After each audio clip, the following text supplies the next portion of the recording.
Hi friends, இது உங்கள் மணப்பெண் சமையல். நம்ம மணப்பெண் சமையலுக்கு சப்போர்ட் பண்ணோம் எல்லாருக்குமே வந்து ரொம்ப தேங்க்ஸ் ஃப்ரெண்ட்ஸ். ஏன்னா வந்து நம்ம மணப்பெண் சமையல் பார்த்தீங்கன்னா 1000 சப்ஸ்கிரைபரை ரீச் பண்ணியாச்சு. ரொம்ப ரொம்ப ஹாப்பியான ஒரு நியூஸ் ஃப்ரெண்ட்ஸ். நெக்ஸ்ட்டு பார்த்தீங்கன்னா விநாயகர் சதுர்த்தி வர்றதுனால எல்லோருக்கும் வந்து விநாயகர் சதுர்த்தி நல்வாழ்த்துக்கள் ஃப்ரெண்ட்ஸ். அடுத்தபடி பார்த்தீங்கன்னா விநாயகர் சதுர்த்திக்கு நீங்கள் சிலை வாங்குவீங்க. அந்த சிலையை பார்த்தீங்கன்னா இப்போலாம் பிளாஸ்டர் ஆஃப் பாரிஸில் செய்கிறாங்க. அந்த மாதிரி செய்கிறதுனால வாட்டர் பொல்யூஷன் ஆகுது. ஸோ அதை எப்படி தவிர்க்கலாம் அப்படின்னு சொல்லி நான் யோசிச்சு இன்றைக்கி பார்த்தீங்கன்னா நம்ம அரிசி மாவில் வந்து பிள்ளையார் செஞ்சுருக்கோம். இந்த பிள்ளையார் எப்படி செய்யணுன்றதை நான் இன்றைக்கி உங்களுக்கு வீடியோவாக போட போகிறேன் ஃப்ரெண்ட்ஸ். வாங்க ஃப்ரெண்ட்ஸ், நம்ம சேனலுக்குள்ளே போகலாம். இன்னும் நம்ம மணப்பெண் சமையலை சப்ஸ்கிரைப் பண்ணாதவங்க வீடியோ கீழே இருக்கிற ரெட் கலர் சப்ஸ்கிரைப் பண்ணி ப்ரெஸ் பண்ணிவிட்டு பக்கத்தில் இருக்க பெல் சிம்பிளை கிளிக் பண்ணும்போது ஆல் செலக்ட் பண்ணி கிளிக் பண்ணிங்கன்னா நோட்டிஃபிகேஷன் கரெக்டாக அப்டேட் ஆகிடும் ஃப்ரெண்ட்ஸ். முதல்ல கொழுக்கட்டை மாவு நம்ம ரெடி பண்ணிக்கிறோம். எப்பயும் போல் இந்த பிள்ளையார் செய்கிறதுக்கு அரிசி மாவை வந்து நல்லா கொழுக்கட்டை மாவு பார்த்ததுக்கு நீங்கள் சுடு தண்ணி ஊற்றி பிசைஞ்சு எடுத்துக்க போகிறீங்க. இதுக்கு அடுத்த பதிவு பார்த்தீங்கன்னா பிள்ளையாரோட பேஸ் தான் நான் செஞ்சிட்ருக்கேன். அவர் உட்காரணும் இல்லையா, அதுக்காக வந்து அவருக்காக உட்காரத்துக்காக ஒரு இருக்கை வந்து நான் செஞ்சிட்ருக்கேன். அடுத்து பார்த்தீங்கன்னா பிள்ளையாரோடைய தொப்பை, அதாவது உடம்பும் தலையும் நான் செய்ய போகிறேன். மாவு வந்து உருட்டும் போது தண்ணி போட்டு உருட்டினீங்கன்னா விரல் இல்லாமல் இருக்கும் ஃப்ரெண்ட்ஸ். இப்போ இது ஒட்டாது, ஸோ நம்ம கம் ரெடி பண்ணிடலாம். அதுக்காக வந்து மைதா எடுத்துருக்கேன். மைதாவை தண்ணி ஊற்றி அடுப்பில் வச்சு லைட்டாக நீங்கள் வந்து ஹீட் பண்ணிங்கன்னா அது வந்து என்ன சொல்லுவாங்கன்னா மைதா கம்னு சொல்லுவாங்க. அதை யூஸ் பண்ணி தான் நம்ம பிள்ளையார் செய்ய போகிறோம். நான் பிள்ளையார் மணக்கட்டையில் அதை அப்ளை பண்ணிவிட்டு நம்ம ரெடி பண்ணி வச்சுருக்க பால் மேலேயும் ஃபுல்லாக வந்து மைதா கம் அப்ளை பண்ணுறேன். அப்ளை பண்ணிவிட்டு முதல்ல பிள்ளையாரோட உடம்ப வந்து ஒட்டுறேன்.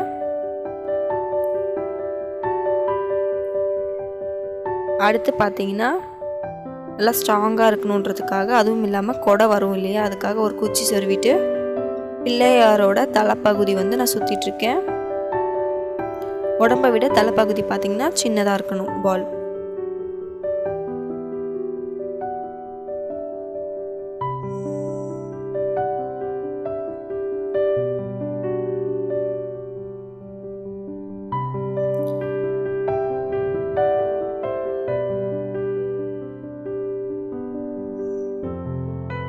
நல்லா கம் போட்டு அப்ளை பண்ணிடுங்க, மைதா கம் போட்டு. அடுத்து நம்ம என்ன செய்ய போறோம்னா பிள்ளையாரோட தும்பிக்கை தலைப்பகுதியிலிருந்து அவரோட தொப்பை பகுதி வரைக்கும் அந்த தும்பிக்கை வந்து நல்லா நீட்டாக வரும். அதுக்கேற்ற மாதிரி மாவை ரெடி பண்ணிக்கோங்க.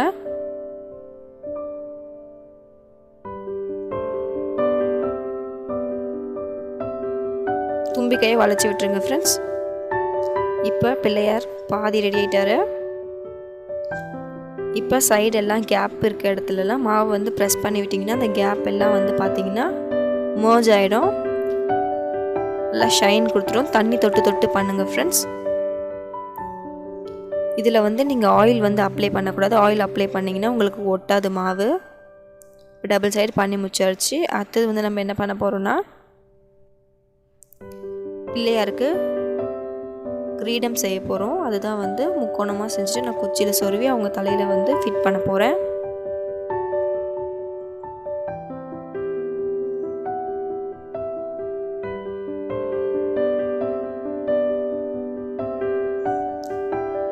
இப்போ நான் ஃபுல்லாக வந்து கம் அப்ளை பண்ணிட்டேன். அடுத்து நம்ம என்ன செய்ய போகிறோம்னாக்கா பட்டை. பிள்ளையாருக்கு பட்டை போடுவாங்க, பொட்டு வைப்பாங்க இல்லையா, அதுக்காக பண்ணிகிட்ருக்கேன்.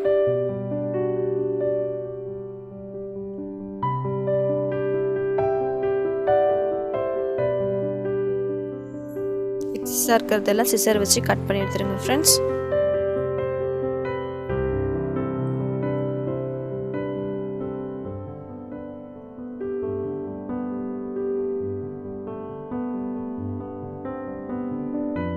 அடுத்தது பட்டை வந்து மூணு கோடு இருக்கும் இல்லையா, அதை வந்து நான் ஒரு லெட் வச்சு நல்லா கோடு போட்டிருக்கேன். எல்லாமே ரெடி ஆயிடுச்சு. அடுத்தபடியாக நம்ம என்ன செய்ய போகிறோம்னா பிள்ளையாரோட கால் பகுதி தொடை வந்து திக்காக இருக்கும், கால் பகுதி போக போக மெலிசாகும். ஷைன் பண்ணுறதுக்காக தண்ணி தொட்டு நான் வந்து அப்ளை பண்ணிக்கிறேன். தொடை வந்து கொஞ்சம் திக்காக இருக்கிறதுனால வெயிட் தாங்காது. ஸோ அதுக்காக வந்து குச்சி வந்து சொருவிக்கோங்க.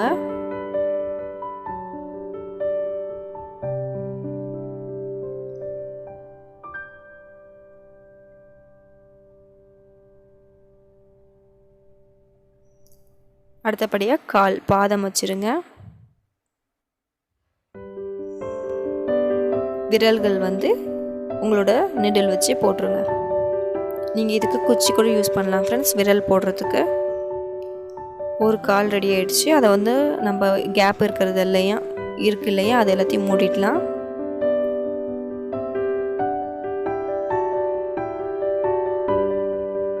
தண்ணி போட்டு நீங்கள் மூடினீங்கன்னா உங்களுக்கு ஈஸியாக இருக்கும். ப்ளஸ் நம்ம ரெடி பண்ணி வச்சுருக்க மைதா கம் போட்டு கூட நீங்கள் க்ளோஸ் பண்ணிக்கலாம். மாவு வீரல் விடும் போதெல்லாம் நீங்கள் மைதா கம் அப்ளை பண்ணிங்கன்னா அது வந்து வீரல் இல்லாமல் போயிடும் ஃப்ரெண்ட்ஸ். ஷைண்டாக இருக்கும் நம்ம பிள்ளையார். 2வது காலையும் நான் வந்து வச்சிட்ருக்கேன். 2 சைடும் ஒரே மாதிரி இருக்கணும் பாதம். அப்போ தான் வந்து பார்க்க அழகாக இருப்பாங்க பிள்ளையார்.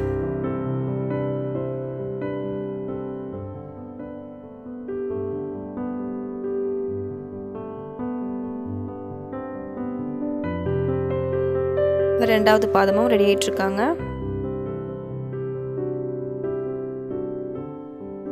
ஒரு சைடு பண்ண ஈஸியாக இருக்கும், செகண்ட் சைடு செய்யும் போது ஒரே மாதிரி பண்ணணும் இல்லையா, அதனால் பார்த்து கொஞ்சம் பண்ண வேண்டியது இருக்கும். இதுக்கு எனக்கு கொஞ்சம் டைம் எடுத்தது ஃப்ரெண்ட்ஸ்.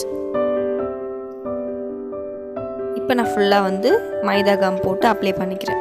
அப்போ தான் நல்லா ஷைனிங்காக இருக்கும் நம்ம பிள்ளையார். அதுக்காக தான் அடிக்கடி அப்ளை பண்ணிகிட்ருக்கேன் ஃப்ரெண்ட்ஸ். இது நான் ஃபர்ஸ்ட் டைம் தான் செய்கிறேன்னு எனக்கே இவ்வளோ அழகாக வருது. கண்டிப்பாக நீங்களும் ட்ரை பண்ணி பாருங்கள், உங்களுக்கும் ரொம்ப சூப்பராக வீட்டில் பிள்ளையார் வரும் ஃப்ரெண்ட்ஸ். அடுத்து கை பகுதி செஞ்சிட்ருக்கேன்.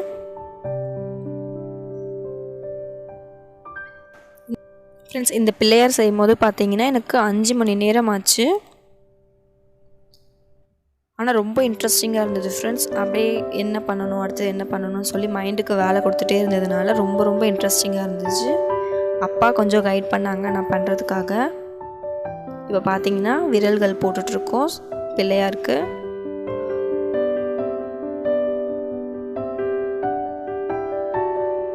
ரொம்ப இன்ட்ரெஸ்டிங்காக இருந்துச்சு. இது செய்யும் போதே பார்த்தீங்கன்னா அப்படியே ஏதோ ஒரு ஃபீல் இருந்துச்சு. அப்படியே நம்ம ஒரு உருவத்தை வந்து உருவாக்கிட்டுருக்கோம் அப்படின்ற மாதிரி ஒரு ஃபீல், ஒரு ஹாப்பி எல்லாமே இருந்துச்சு. பார்க்கவே வந்து ஒரு குழந்த மாதிரி தோணுச்சு ஃப்ரெண்ட்ஸ். இந்த சிலையை பார்க்கும் போதே இந்த ஃபீல் எதுக்காக வந்தது எனக்கு தெரியல, ஆனால் எனக்கு வந்தது ஃப்ரெண்ட்ஸ். ரொம்ப சூப்பராக இருந்துச்சு அந்த ஃபீல். இப்போ பேக் சைடு ஒரு கை நம்ம அட்டாச் பண்ணிட்டோம். 2 பக்கமும் அதே மாதிரி அட்டாச் பண்ணிவிடுங்க. கையில் வந்து ஆயுதம் கொடுத்துடலாம். ஒரு பக்கம் சங்கு இருக்கும், இன்னொரு சைடு அது என்ன பேர் எனக்கு தெரியல. நான் கேலண்டரில் இருக்க ஃபோட்டோ பார்த்து தான் பண்ணேன். அடுத்து பிள்ளையார் கையில் வந்து லட்டு கொடுக்க போகிறோம். அதுக்காக அவருக்கு வந்து கப்பு ரெடி பண்ணிகிட்ருக்கோம். கையில் பார்த்தீங்கன்னா கம் தடவிட்டு அந்த கப்பை நம்ம அட்டாச் பண்ணிடலாம்.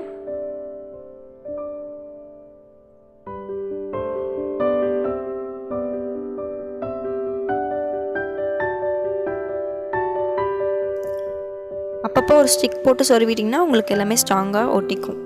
இப்போ நம்ம என்ன செய்ய போகிறோம்னா பிள்ளையாரோட காது பகுதி செய்ய போகிறோம் ஃப்ரெண்ட்ஸ். பிள்ளையாருக்கு நீங்கள் தும்பிக்கை வச்சுட்டாலே நீங்கள் எப்படி பிள்ளையார் செஞ்சாலும் அவங்க பார்க்க பிள்ளையார் மாதிரி தான் இருப்பாங்களே. நார்மலாகவே பார்த்தீங்கன்னா ஒரு மஞ்சளை பிடிச்சி வச்சுட்டு பிள்ளையார்னு சொல்லுவாங்க. அப்போது நீங்கள் அரிசி மாவில் என்ன வேணாலும் செய்யுங்க, எப்படி வேணாலும் செய்யுங்க, கண்டிப்பாக உங்களுக்கு அழகான பிள்ளையார் கண்டிப்பாக கிடைப்பாங்க. அதே மாதிரி பிளாஸ்டர் ஆஃப் பாரிஸில் செய்கிற பிள்ளையாரை நீங்கள் தண்ணியில் கரைச்சி இந்த மாதிரி கிணத்துலலாம் போட்டு கரைச்சிங்கன்னா உங்களுக்கு வந்து வாட்டர் வந்து பொல்யூஷன் ஆகும். அதுக்கு பதிலாக நீங்கள் வந்து இந்த மாதிரி அரிசி மாவில் செஞ்சிங்கன்னா எந்த ஒரு பொல்யூஷனுமே ஆகாது வாட்டர். அதே மாதிரி தண்ணியில் வாழக்கூடிய உயிரினங்களுக்கு ஒரு உணவாக கூட இது அமையும் ஃப்ரெண்ட்ஸ். அந்த ஒரு தீமை நான் யோசிச்சுன்னா இந்த பிள்ளையாரை வந்து ரொம்ப இன்ட்ரெஸ்டிங்காக செஞ்சேன். டைம் போனதே தெரியல ஃப்ரெண்ட்ஸ் இது செய்ய ஆரம்பித்த பிறகு. கேமரா எடுத்துகிட்டே பண்ணவே எனக்கு கொஞ்சம் 5 hours ஆச்சு. கேமரா எடுக்கிற வேலை இல்லைனாக்கா ஈஸியாக சீக்கிரமாக முடிஞ்சிட்ருக்கோம். இப்போ பிள்ளையாரோட கண் வந்து செட் பண்ணிடலாம். ஃபஸ்ட்டு ஐப்ரோஸ் வந்து சின்னதாக நீங்கள் திரட்டிட்டு பிள்ளையாருக்கு வச்சுருங்க. கண் என்ன வைக்கலான்னு யோசிச்சுட்டே இருக்கும் போது தான் எனக்கு தோணுச்சு மிளகு வச்சா நல்லாயிருக்கும் அப்படின்னு தோணுச்சு. பிள்ளையாரோட கண் வந்து எனக்கு கிடைக்கல. சரி ஒயிட் கலர் பிள்ளையாராக இருக்கவே மிளகு வச்சா டார்க்காக அவரோட கண் வந்து ஹைலைட் ஆகும்னு சொல்லி நான் கண்ணுக்கு வந்து மிளகு யூஸ் பண்ணிக்கிட்டேன். அடுத்து அவரோட தந்தம் பார்த்தீங்கன்னா ஒரு சைடு வந்து பாதி தான் இருக்கும், இன்னொரு சைடு வந்து ஃபுல்லாக வச்சுருப்பார். இப்போ ஃபுல்லாக இருக்க தந்தம் தான் நான் வந்து இப்போ செட் பண்ணிகிட்ருக்கேன். வளைஞ்ச மாதிரி பண்ணிங்கன்னா பார்க்க அழகாக இருக்கும் தந்தம்.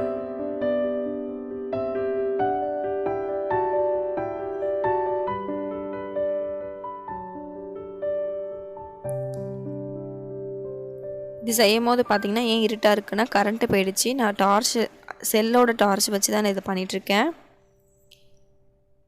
இப்போ தந்தம் ஸ்ட்ராங்காக இருக்க ஒரு குச்சி வச்சு நான் சொருகி விட்டுறேன்.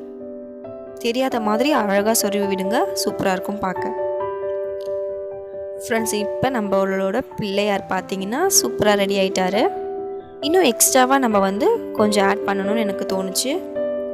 கரண்ட் வந்த பிறகு பண்ணலான்னு சொல்லி நான் வந்து வெயிட் பண்ணிட்டு இருந்தேன். அம்மா வந்து சாக்லேட் வச்சுட்டு இருந்தாங்க பாப்பாவுக்கு, பிள்ளையாருக்கு. இப்போ பார்த்தீங்கன்னா கொஞ்சம் மாவு எடுத்துகிட்டு அதில் குங்குமம் வந்து கலந்துட்டு எனக்கு வந்து தாமரை செய்யலாம் அப்படின்னு தோணுச்சு. பிள்ளையார் வந்து தாமரை மேலே உட்காந்த மாதிரி தான் நான் கேலண்டரில் பார்த்தேன்.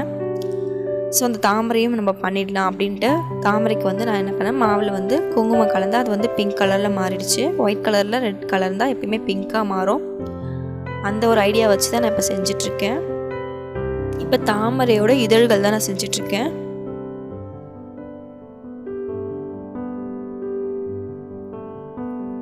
ஒரு அச்சு மட்டும் நீங்கள் செஞ்சிட்டிங்கன்னா அதை வச்சு மீதி பெட்டல்ஸ் எல்லாத்தையுமே நீங்கள் கட் பண்ணிடலாம்.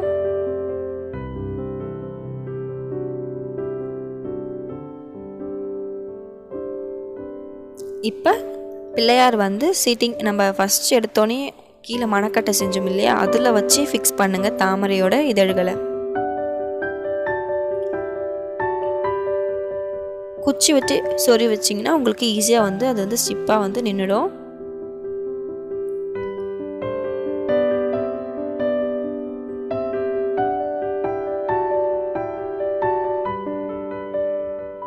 முதல்ல ஃபஸ்ட்டு லேயர் வைக்கிறேன், அதுக்கப்புறமேட்டு செகண்ட் லேயர் வைக்கிறேன். அப்போ பார்த்தீங்கன்னா அழகாக தாமரை மாதிரி உங்களுக்கு கிடச்சிரும்.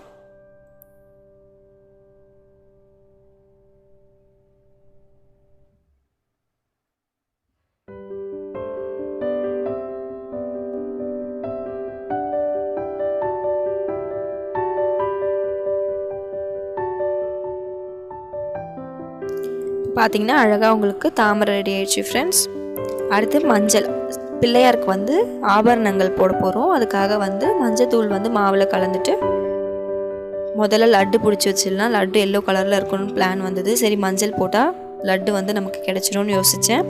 அடுத்து வந்து நகைக்கு என்ன பண்ணலான்னு யோசிக்கும் போது கலர் வந்து என்ன சூஸ் பண்ணுறது தெரியல. அப்புறம் ஞாபகம் வந்தது மஞ்சள் பொடி இருக்கே அப்படின்ட்டு அதை மிக்ஸ் பண்ணி எங்கெங்கெல்லாம் வந்து பிள்ளையாருக்கு வந்து நகை போடணுன்னு ஆசைப்படுறோமோ அந்த இதுக்கெல்லாம் வந்து மஞ்சள் கலரை வந்து நான் யூஸ் பண்ணிக்கிறேன். அலங்காரம் வந்து அவங்கவுங்க விருப்பப்படி நம்ம செஞ்சுக்கலாம். எனக்கு எப்படி இப்படிலாம் தோணுச்சோ அதெல்லாம் நான் பண்ணியிருக்கேன். நல்லா இருக்குன்னா நீங்கள் கண்டிப்பாக கமெண்டில் சொல்லுங்கள்.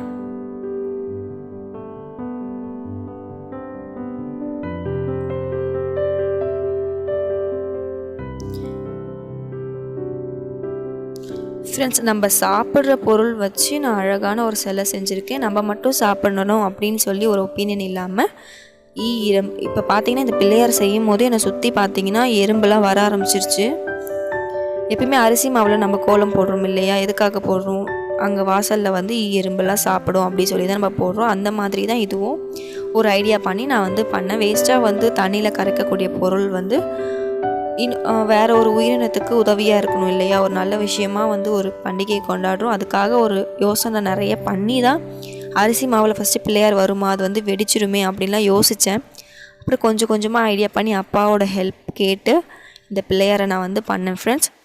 காய பார்த்தீங்கன்னா லைட்டாக வந்து அரிசி மாவு வீரல் விட ஆரம்பிச்சிது. அதுக்கு நான் என்ன பண்ணேன்னா அதை மைதா கம் வந்து நான் போட்டு அப்ளை பண்ணதுனால என்னோடய பிள்ளையார் பார்த்தீங்கன்னா சேஃபாகவே இருந்தது ஃப்ரெண்ட். மேக்ஸிமம் பார்த்திங்கன்னா 2 நாள் வரைக்கும் இந்த பிள்ளையார் தாங்கும். அதுக்கப்புறமேட்டு பார்த்திங்கன்னா வீரல் விட்டுரும். ஆனால் உடையாது, வீரல் மட்டும் விட்டுருக்கும். களிமண்ணில் செஞ்ச பிள்ளையாரும் பார்த்திங்கன்னா வீரல் விட்டு தான் இருக்கும். அதே மாதிரி தான் இதில் செஞ்சாலும் உங்களுக்கு வீரல் இருக்கும் ஃப்ரெண்ட்ஸ். ஆனால் நீங்கள் செய்கிற பிள்ளையார் வந்து காய காய பார்த்தீங்கன்னா ரொம்ப ஸ்ட்ராங் ஆகிடும் ஃப்ரெண்ட்ஸ்.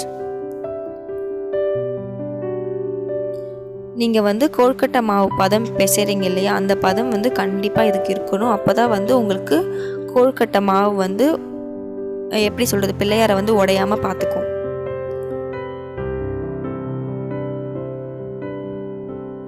இப்போ கால் கொலுசு எல்லாமே போட்டாச்சு. இப்போ வந்து நான் உங்களுக்கு வந்து செயின் போட்டுட்ருக்கேன்.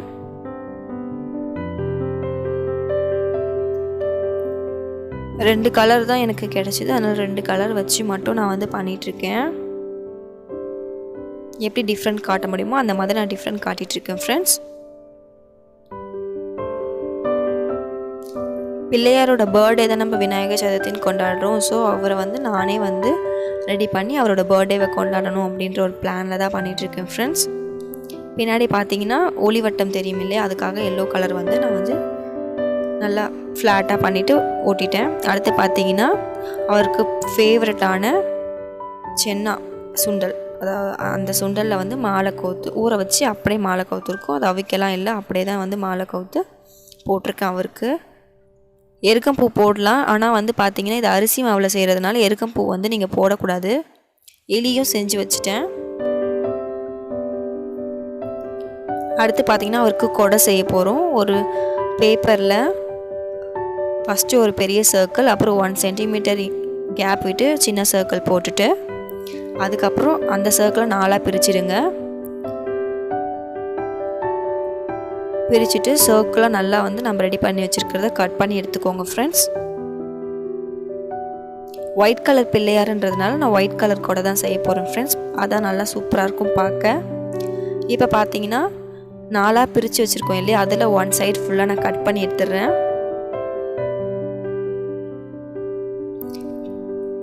இப்போ நீங்கள் என்ன பண்ண போகிறீங்கன்னா 1 சென்டிமீட்டர் கேப் விட்டு சின்ன சர்க்கிள் போட்டிங்க இல்லையா, அந்த 1 சென்டிமீட்டர் கேப் எதுக்குன்னா இந்த மாதிரி சின்ன சின்னதாக கட் பண்ணுறதுக்கு. இந்த மாதிரி கட் பண்ண பிறகு அதை வளைச்சி விட்டுருங்க. கொடைக்கு கீழே வந்து குஞ்சலம் தொங்கும் இல்லையா, அதுக்காக தான் அந்த ஒரு ஐடியா. இப்போ அந்த கோன் மாதிரி செஞ்சுட்டு ஸ்டாப் பண்ணிவிடுங்க, இல்லை கம் போட்டு ஒட்டிடுங்க. இப்போ மேலே பார்த்தீங்கன்னா கொஞ்சம் மாவு வச்சுட்டு அதில் லைட்டாக மைதா கம் போட்டுட்டு நம்மளோட கொடையை வந்து அதில் ஃபிட் பண்ணிட்டேன்னா நம்மளோட பிள்ளையாருக்கு கொடை வந்து ரெடி ஆகிடும் ஃப்ரெண்ட்ஸ். ஃப்ரெண்ட்ஸ் நம்மளோட பிள்ளையார் பார்த்தீங்கன்னா சூப்பராக ரெடி ஆகிட்டாங்க. எனக்கு ரொம்ப பிடிச்சிருக்கு. உங்களுக்கும் பிடிச்சிருந்தா கண்டிப்பாக கமெண்ட் கொடுங்க ஃப்ரெண்ட்ஸ். மறக்காமல் எப்படி நான் பண்ணியிருக்கேன் அப்படின்ட்டு நீங்களும் வீட்டில் ட்ரை பண்ணியிருந்தா நானும் ட்ரை பண்ணேன் அப்படின்னு சொல்லி எனக்கு சொல்லுங்கள் ஃப்ரெண்ட்ஸ். நான் கண்டிப்பாக உங்களுக்கு ரிப்ளை பண்ணுறேன் கமெண்ட் மூலிமா. இப்போ பிள்ளையார் பர்த்டே கொண்டாட ரெடி ஆகிட்டாரு ஃப்ரெண்ட்ஸ். என்னோட பிள்ளையார் உங்களுக்கு பிடிச்சிருந்துச்சுன்னா மறக்காமல் லைக் பண்ணுங்கள், கண்டிப்பாக கமெண்ட் கொடுங்க நான் எப்படி பண்ணியிருக்கேன் பிள்ளையாருன்றதை. இது பார்த்தீங்கன்னா வாட்டர் பொல்யூஷன் கொஞ்சம் கூட பண்ணாது ஃப்ரெண்ட்ஸ். இதனால் வந்து மீனுக்கு அதே மாதிரி வீட்டில் வச்சுருந்தீங்கன்னா எறும்புக்கு அதுக்கெலாம் வந்து ஒரு நல்ல ஃபுட்டு ஃப்ரெண்ட்ஸ். ஸோ இது வந்து அரிசி மாவில் முழுக்க முழுக்க பண்ணியிருக்கிறதுனால எந்த ஒரு சைடு எஃபெக்ட்டுமே கிடையாது. கண்டிப்பாக நீங்களும் ட்ரை பண்ணுங்கள் வீட்டில். ஈஸி தான் ஃப்ரெண்ட்ஸ் இது பண்ணுறது. அதே படி பார்த்தீங்கன்னா இதில் கலர்ஸ் இருக்குது, இதெல்லாம் மட்டும் சைடு எஃபெக்ட் இல்லையான்னு கேட்காதீங்க. இது கலர்ஸ் பார்த்தீங்கன்னா இது குங்குமம், இது மஞ்சள் தான் நம்ம வந்து ஆட் பண்ணியிருக்கோம். வேறு எந்த ஒரு ஃபுட் கலரும் நம்ம ஆட் பண்ணல ஃப்ரெண்ட்ஸ். ஸோ கண்டிப்பாக நீங்களும் செஞ்சு பிள்ளையாரை வீட்டில் வச்சு கும்பிட்டு பாருங்கள். கண்டிப்பாக உங்களுக்கு மனசுக்குள்ளே ஒரு ஃபுல்ஃபில் ஃப்ரெண்ட்ஸ். நான் இந்த சிலையை செய்யும் போது பார்த்தீங்கன்னா ஏதோ ஒரு குழந்தையே வந்து நம்ம வீட்டுக்கு வந்த மாதிரி எங்கள் மம்மி ஃபீல் பண்ணிவிட்டு இது நம்ம பிள்ளையாருக்கு பார்த்தீங்கன்னா சாப்பாடு நெய்வேத்தியம் அதாவது பிரசாதம் வைக்க ஆரம்பிச்சிட்டாங்க. இது பாதி தான் உருவாச்சு. அப்போயே வந்து நாங்கள் சாப்பிட போயிட்டோம், பாதி செஞ்சுட்டு. அப்போ அம்மா சொன்னாங்க பிள்ளையார் பாவம் ரொம்ப சாப்பிடாம இருக்காருன்னு சொல்லிட்டு சாப்பாடெலாம் வைக்க ஆரம்பிச்சிட்டாங்க. ஸோ நீங்களும் வீட்டில் வந்து செஞ்சு பாருங்கள். ஒரு உயிருள்ள பொருள் வந்து நீங்களாக உருவாக்கின ஃபீல் உங்களுக்கு கண்டிப்பாக வரும். நான் செய்யும் போது எனக்கு அப்படி தான் தோணுச்சு. அதுவும் அழகாக நமக்கு கிடைக்கும் போது எவ்வளோ ஒரு ஃபுல்ஃபில்லாக கிடைக்குதுன்னு பாருங்கள். அதே மாதிரி ஒரு சூப்பரான பிள்ளையாரோட வீட்டில் விநாயகர் சதுர்த்தியை கொண்டாடுங்க friends. Bye friends, happy Vinayagar Chaturthi.